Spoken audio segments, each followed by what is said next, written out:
December 14th, 2012, forever and unalterably changed our lives. All units, the individual that I have on the phone is continuing to hear what he believes to be gunfire. It was terrifying. I'm still terrified. I think I'm still in shock about it all. All these parents were waiting for their children to come out. They thought that they were, still alive. There's 20 parents that were just told that their children are dead. It was awful. It's every second of every day that she's not with me, and that's enough. Why would somebody walk into the school and kill my child? This happens nowhere else other than the United States of America. This epidemic of mass slaughter. Enough is enough. To you, the politicians in Washington, for not hearing our cries for justice, enough is enough. Well, we can remember it like yesterday, can't we? Tomorrow marks 7 years since the tragic Sandy Hook massacre in Newtown, Connecticut. A gunman stormed an elementary school. He killed 6 adults and 20 children and 6 7-year-olds. Joining me now is retired FBI agent and violence prevention expert Mike McCarty. Mike, it's so hard. You sort of go into shock when you start to listen to some of those older pieces of sound. What's changed since then? Anything?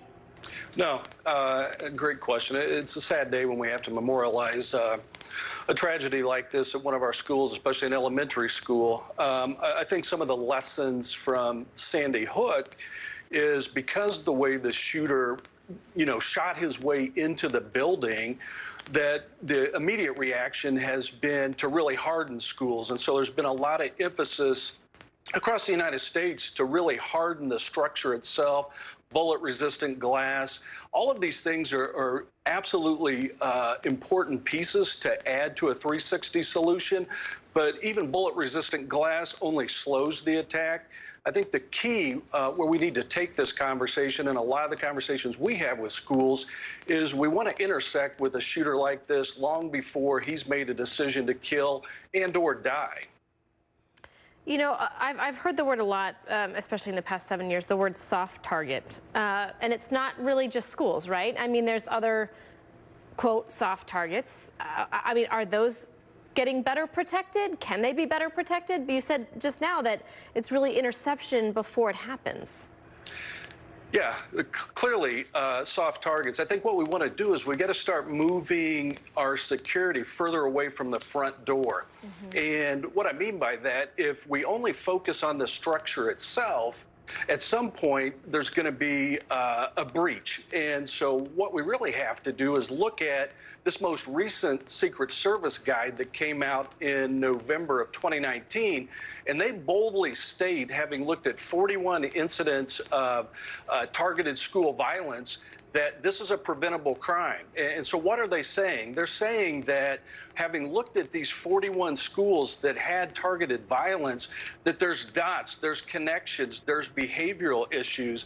And so I think what we want to do is we got to make sure that we're spending enough time on the prevention side, connecting dots, make sure when we see things with a child or a student, that it's not siloed. Counselors seeing one thing, school resource officers seeing another, incident reports, juvenile justice, all of them working in a silo. We got to be able to connect those dots years before it turns into a targeted school violence event.